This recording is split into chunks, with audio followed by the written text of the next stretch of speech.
Hey everyone, welcome back to another video of DC NBA Junkie, where I'll be discussing NBA related content every single day. I'm continuing a series called NBA Team Futures, where each day I'll be deep diving into a different NBA team and talking about my stance on each team moving forward from the NBA hiatus. If that seems interesting to you, then feel free to tune in on some nice NBA content. For today's episode, I'll be taking a closer look with the Oklahoma City Thunder. OKC has made moves in the 2019 free agency, dealing their stars Russell Westbrook and Paul George almost in a hard reset mode. However, with bringing in CP3, Gallinari, and Shai Gilgeous-Alexander, the Thunder have shown the NBA they're not quite in rebuilding mode with the 5th seed in the West. With both the picks and the talent to win, the Thunder are in a great situation. But what will they do with CP3? If these ideas interest you, then let's get right into it. But before I begin, make sure to leave a like on the video and drop down in the comments section any suggestions for future video ideas or even ideas for future series, because any suggestions from you guys are highly advised and recommended. And lastly, make sure to subscribe. I mean, we're all here for some fresh and nice NBA content. Now, without further ado, let's take a look into the future of the Oklahoma City Thunder.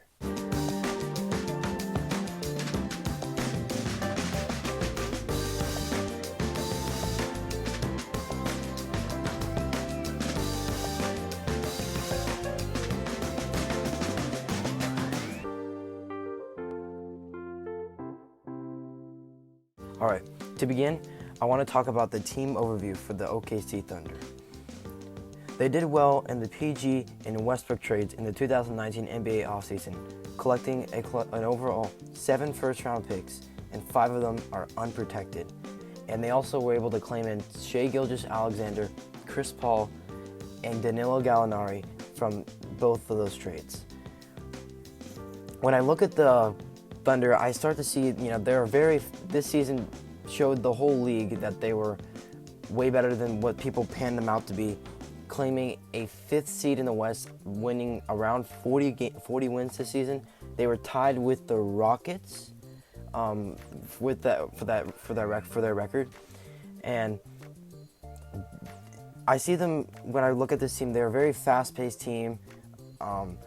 Chris Paul is like their focal point of the team, but I like the assets of Shai Gilgeous-Alexander and how nice and fast he plays in the transition offense. Danilo Gallinari is a great spot-up shooter and can handle the ball a little bit, creating for himself. And it's really exciting too to have Dennis Schroeder that they were able to claim and have that 6-man presence. He's a potential 6-man of the year candidate.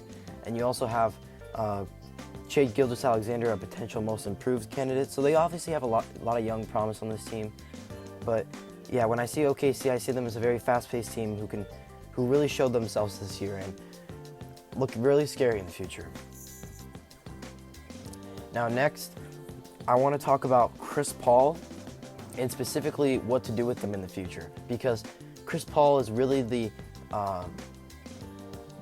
deciding factor for this team in terms of what they do with him and where this team will be heading in the future, because right now they're in a tough situation because most of their team is generally young without Danilo Gallinari and Chris Paul involved. They're the only two 30-year-olds on the team. Everyone else is under the age of around like 26, which means that they're a very young team, and it's really nice to have those kind of teams when they're generally young, because it's really a rebuilding process. But because you have Chris Paul, who is 34 years old. So when I think about it, he's a very talented athlete, and he's contributed highly this year because he's ultimately had to take, if he wants to take over in a game, he can, and he's done it so many times and was able to win them games. He's been a very important factor for the team, whether he's a playmaker or he just needs to go out there and get him a bucket.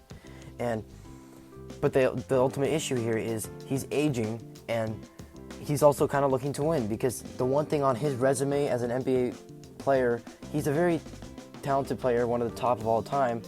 I'd say top 30, top 40, maybe even top 50, unfortunately, but which is very good. But for him, the thing that's kind of knocking down his resume is a championship and just getting playoff experience and success. And he's looking to win. I would assume he is. And the problem is that this OKC team is not necessarily in a position to be saying that we're ready to do that. They're not in a position to win right now. They're in a position to develop, but they're also working. I mean, if they can compete, it's nice. But what I'm thinking about in the future is whether or not they surround him with assets or they just ship him away. And ultimately, what they do forward is going to have to reflect around dealing with Chris Paul. And next, I want to bring up the Chris Paul segment kind of rolls into this one, and it's just rebuilding or contending. This team, like I said before, this is kind of the biggest part of their team of what they do in the future is, do they rebuild completely or do they contend? And I want to say that they just try and win games because that's what you want to do as a team. But they have a lot of first-round picks. Like I said before, they got 7 first-round picks from other teams, which were both from the Rockets, Miami, and the Clippers. Those are the 3 teams that the picks were comprised of. So it's not necessarily that their performance determines where those picks go. They're just unprotected, so however the team does, that they're getting that pick. So that's the advantage for them, is they could go out there and give their all every single night, and they could even go as to going far in the playoffs, and they'll have a plethora of picks for the future draft classes to come and future drafts. So when I'm thinking of this team and what they should do, ultimately it's up to what the management wants to do. But they have both the youth and the age, so they have more youth, so they can easily just hit the reset button and not re-sign Gallinari and just trade Chris Paul for more assets. But the problem is that Chris Paul also has $38 million on his contract right now, and he's got 2 more years where he's making over $40 million. He'll probably opt into his player contract because he got really paid for what he's worth. So it's ultimately up to what the management wants to do. But moving forward, they have to think about, they got guys like Shai Gilgeous-Alexander, they got Basley, they've got Terrence Ferguson. Not a lot of amazing youth talent, but they have a couple good players who are very convincing to just put this team into a reset mode.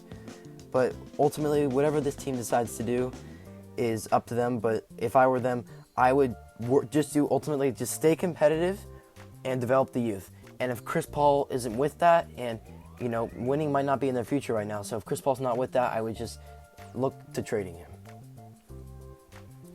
And next, I wanted to dive into the free agency section of my reviews for every single team. And for this team, they have the only 2 expiring contracts that are pretty significant to mention, and it's Danilo Gallinari and Nerlens Noel. Their backup center and their starting 3. For this team, ultimately, if you want to let either of these guys go, I don't think it's too much to ask for. It doesn't really hurt them too much. I would focus on bringing Nerlens Noel back. He was a very talented player off their bench that they could use. Very nice, just center presence that they could use off the bench, backing up Steven Adams. And for Gallinari, I think it wouldn't hurt to re-sign him. And ultimately, just having him re-sign gives you a good, solid player, a guy who can give you 18 a night, who can at least put a body out there for defense. I mean, I'm not guaranteeing you a lot of defense. A good spot, a really good scorer though. And if they don't want to keep him in the future, they could just deal him. So they have a lot of flexibility with that if they re-signed him. This team has a lot of, like I said, they already have a lot of expensive contracts. They have Steven Adams and Chris Paul up with, Steven Adams has $25 million and Chris Paul will have $40 million next season. So they obviously have a lot of money on players right now, but they have a lot of guys also on like $2 million, $3 million contracts. So I think they could definitely use some of their money if they want to get some players if they don't sign Gallinari back. But I think they should, because it can give them a lot of flexibility in the future, especially since they're not looking to rebuild right at this very moment. And some potential players that they could be looking into is Bryn Forbes, who is a very nice spot-up shooter who can provide some scoring off the bench. Alec Burks, another great scorer. He can give you like 15, 16 off the bench for not that much money. And lastly, Carmelo Anthony. I mean, he was just there for 1 season, so if he were to leave, I think they ultimately need a lot of scoring presence off the bench. They have the big man, and they have Schroeder, but a guy who can play off of that and give them some buckets and scoring is really important for them. So those are some options I think could work for them. And yeah, that's my free agency review on the OKC Thunder. And lastly, this is the hypothetical segment for every single team, and that is if the season continues. And for the OKC Thunder, this team has a lot of grit and pride in their team, and that's what got them to the 5th seed after almost a lot of people were underestimating them, telling them they weren't even going to be a top team in the league. They almost just honestly thought that they were just not they're going to be a bottom seed in the West, but they clearly put away those assumptions and got themselves to that 5th seed in the Western Conference. And a lot of that was, attributed to Chris Paul.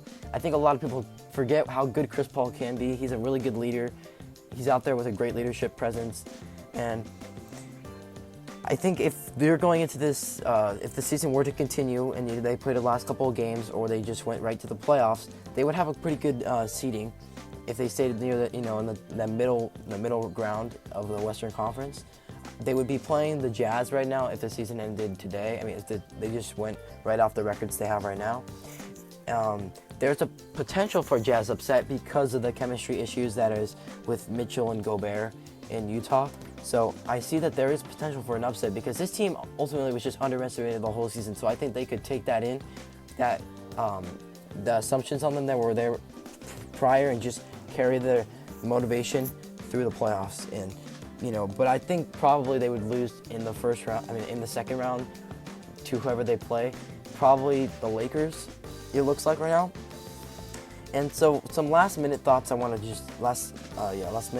bring up in terms of this OKC Thunder team is, do they deal or keep CP3, because that's ultimately going to be a big indicator of what they're doing for their future.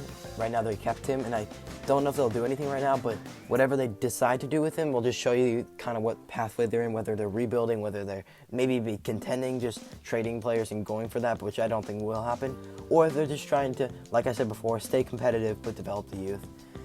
And lastly, can they properly rebuild the franchise? This is a big part because you got all the picks now, so ultimately I just want to see if this team can really use those picks and draft well, not only draft well and develop their youth to a point that where they can be a really talented team again and maybe even be a potential contender one day. And with that being said, that will be the end of my NBA Team Futures review for the Oklahoma City Thunder.